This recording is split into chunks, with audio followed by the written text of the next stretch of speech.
Birinci grup. Buyurun nümayəndə.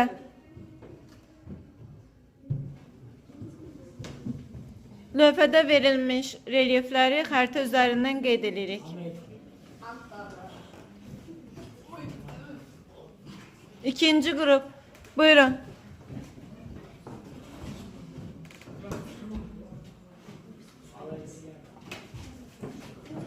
Hansı? Necə? Mississippi balığı. Devam. Üçüncü grup. Giviana yaylası.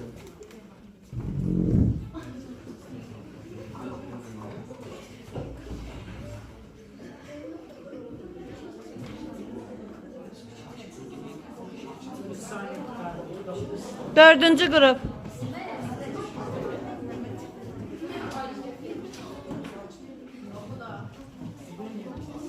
Relyefin adını nə? Verilen relyeflerden birinci grup doğru, ikinci grup doğru, üçüncü grup səhv, dördüncü grup doğru. Devam edirik yeniden birinci grupla. Buyurun.